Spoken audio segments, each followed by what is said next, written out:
বন্ধুরা, সবাই কেমন আছো? আশা করি সবাই খুবই ভালো আছো। আজকে আমরা আলোচনা করব কামিনী রায়ের সুখ কবিতাটি, যা ষষ্ঠ শ্রেণীর পাঠ্য। তাহলে চলো শুরু করা যাক। আমরা প্রথমে কবিতাটির পাঠের উদ্দেশ্যটি জেনে নেব। কবিতাটির পাঠের উদ্দেশ্য হচ্ছে আত্মকেন্দ্রিকতা ও স্বার্থপরতা ত্যাগ করে মানব প্রেমে উদ্বুদ্ধ হওয়া। তাহলে এখানে আমরা তিনটি শব্দ লক্ষ্য করলাম। প্রথম শব্দটি হচ্ছে আত্মকেন্দ্রিকতা, অর্থাৎ নিজেকে নিয়েই ব্যস্ত থাকা, সব সময়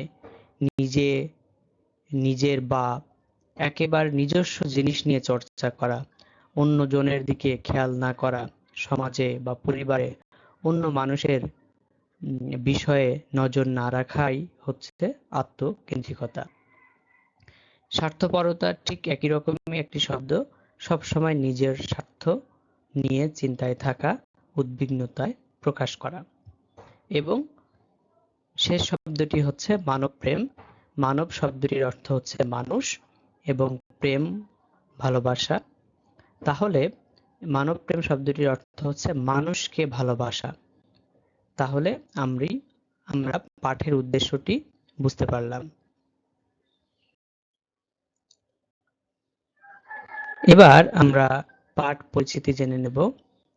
আমাদের কবিতায় বেশ কয়েকটি বিষয় নিয়ে আলোচনা করা আছে, আমরা এক এক করে সবগুলো শিখে ফেলব।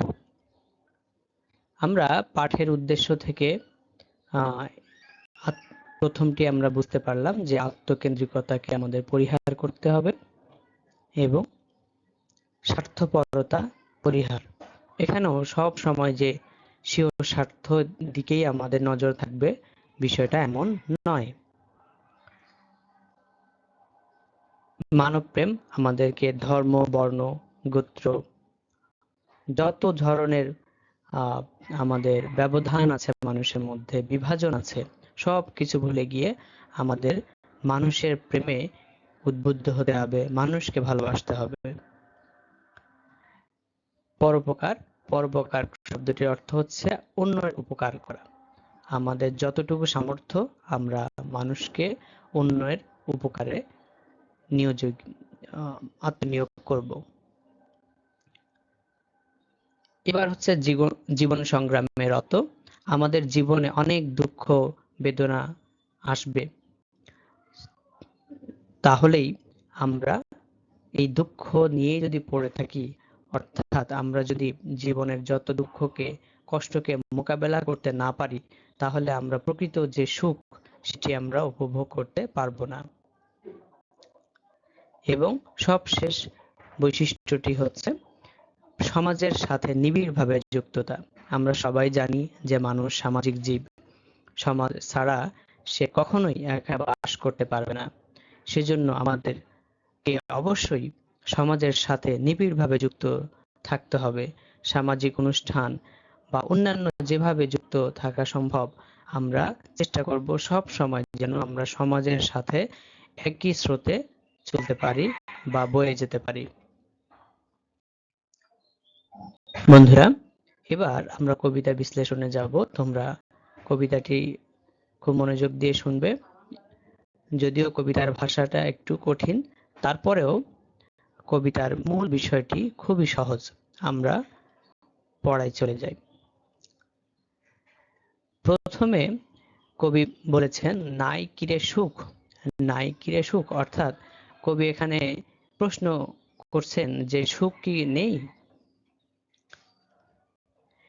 এ ধরা কি শুধু বিষাদময়?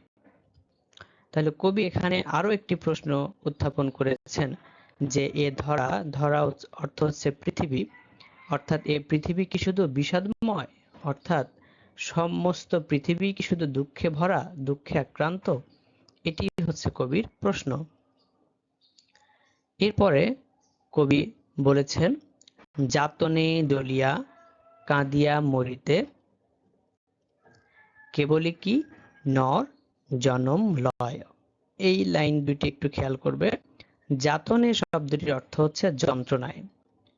তাহলে যাতনে জ্বলিয়া কাঁদিয়া মরিতে, অর্থাৎ যন্ত্রণায় জ্বলে পুড়ে কেঁদে মরতে কেবলই কি নর জন্ম নেয় কিনা, এটিও কবির একটি প্রশ্ন।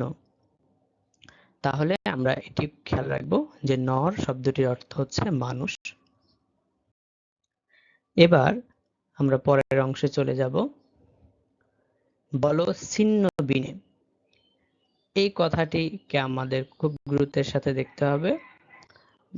আমরা সবাই জানি এবং চিনি বীণা একটি বাদ্যযন্ত্র, যার সাহায্যে সুন্দরতম সুর বা বাজনা সৃষ্টি করা সম্ভব। আমরা এটিও জানি যে বীণা একটি নির্দিষ্ট মাত্রায় বাজালেই শুধু সুন্দর শব্দ সৃষ্টি হবে, অন্যথায় হবে না। তাহলে বীণা বাজানোর জন্য, অর্থাৎ বীণার মাধ্যমে সুন্দর শব্দ সৃষ্টির জন্য একটি বাঁধা ধরা নিয়ম আছে। কবি এখানে বলেছেন যে বলো ছিন্ন বিনে, অর্থাৎ এখানে কোনো বাঁধা ধরা নিয়ম নেই, এটিকে তিনি বোঝাতে চেয়েছেন। বলো উচ্চের স্বরে, তাহলে আমাদেরকে উচ্চ স্বরে অর্থাৎ গলা ছেড়ে দিয়ে সমস্ত শক্তি নিয়ে আমাদেরকে কবি বলতে বলেছেন যে না না না, মানবের তরে আছে উচ্চ লক্ষ্য, সুখ উচ্চতর। অর্থাৎ কবি প্রথমে যে প্রশ্নগুলো উত্থাপন করেছিলেন যে পৃথিবী কি শুধুই যন্ত্রণায় ভরা, দুঃখে ভরা, মানুষ কি শুধুই যন্ত্রণায় জ্বলে পুড়ে মরতেই কি জন্ম নেয়, কবি তার পরের অংশেই তার উত্তর দিয়েছেন এবং আমাদেরকে বলতে বলেছেন যে না, পৃথিবীতে শুধু কষ্ট দুঃখ নেই, মানুষের জন্য উচ্চ লক্ষ্য আছে এবং তার সুখ উচ্চতর, অর্থাৎ তার জন্য উচ্চতর সুখ বিদ্যমান আছে। এবার কবি বলেছেন যে না সৃজিলা বিধি কাঁদাতে নরে। সৃজিলা শব্দের অর্থ হচ্ছে সৃষ্টি করা, বিধি অর্থ ঈশ্বর আল্লাহ, কাঁদাতে নরে অর্থাৎ বিধি বা ঈশ্বর আমাদেরকে শুধু কাঁদাতেই সৃষ্টি করেননি। কার্যক্ষেত্র ওই প্রশস্ত পড়িয়া, তাহলে আমরা জানি কার্যক্ষেত্র শব্দটির অর্থ হচ্ছে কর্মক্ষেত্র। প্রশস্ত পড়িয়া অর্থাৎ কাজের জায়গাটি অনেক প্রশস্ত, পৃথিবীতে নানান ধরনের কাজ বিদ্যমান আছে।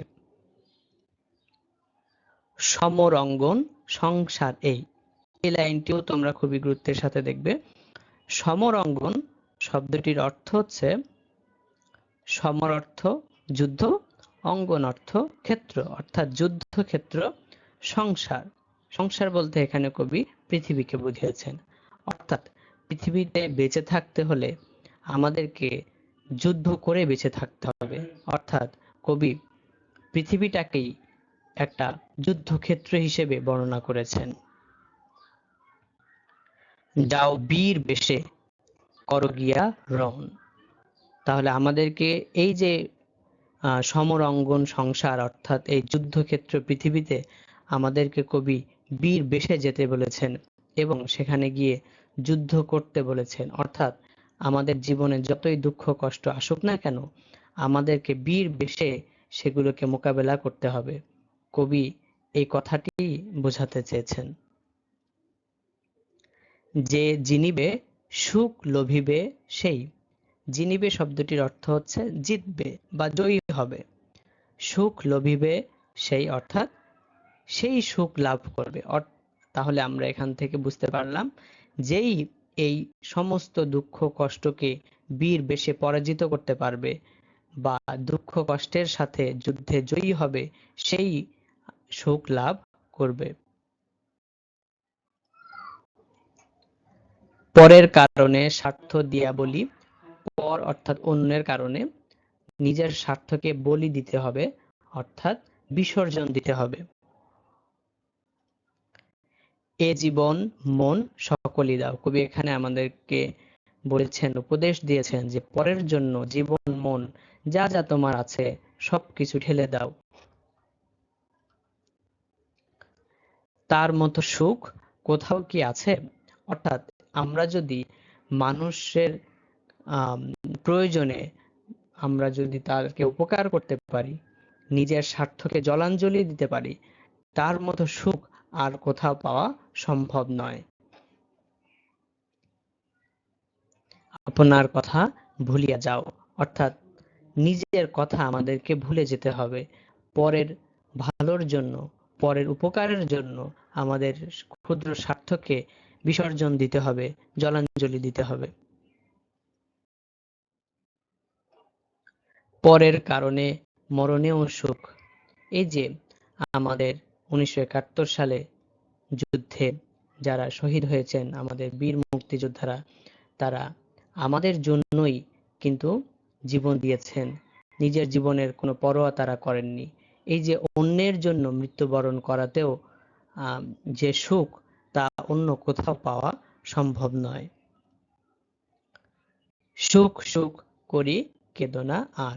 আমরা যদি শুধুই সুখের কথা চিন্তা করি, সর্বদাই সুখ নিয়ে, আমার জীবনে সুখ নেই কেন, এত দুঃখ কেন, এটা নিয়ে যদি সবসময় চিন্তামগ্ন থাকি, তাহলে আমরা কিন্তু আরো দুঃখে পতিত হব।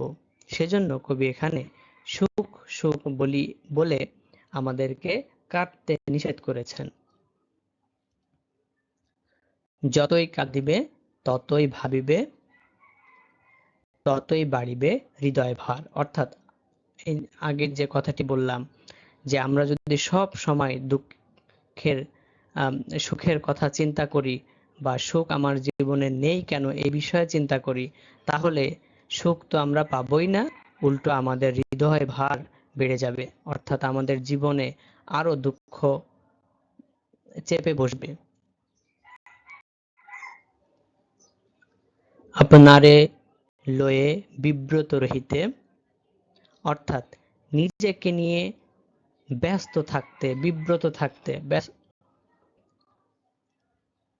আসে নাই কেহ অবনী পরে। অবনী শব্দটির অর্থ পৃথিবী পরে। তাহলে নিজেকে নিয়ে সবসময় ব্যস্ত থাকতে, নিজের ভালোর জন্য, নিজের স্বার্থ উদ্ধারের জন্য সবসময় ব্যস্ত থাকতে কেউই শুধু পৃথিবীতে আসেনি। সকলের তরে সকলে আমরা, অর্থাৎ আমরা সবার জন্যই, প্রত্যেকে মোরা পরের তরে। অর্থাৎ আমরা প্রত্যেকেই একদমই পরের জন্যই যদি কাজ করি, আমি যদি আরো একজনের জন্য ভালো কিছু করার জন্য বা তাকে সাহায্য করার জন্য কাজ করি, তাহলে কেউ না কেউ আমার জন্য কাজ করে যাবে। এভাবেই আমাদের সংসার, অর্থাৎ পৃথিবী সুন্দর, মনোরম, সবুজ, সতেজ হয়ে উঠবে। আমরা সবাই সুখে শান্তিতে বেঁচে থাকতে পারবো বা জীবন যাপন করতে পারবো। তো বন্ধুরা, আজকে এ পর্যন্তই। সবাইকে অসংখ্য ধন্যবাদ।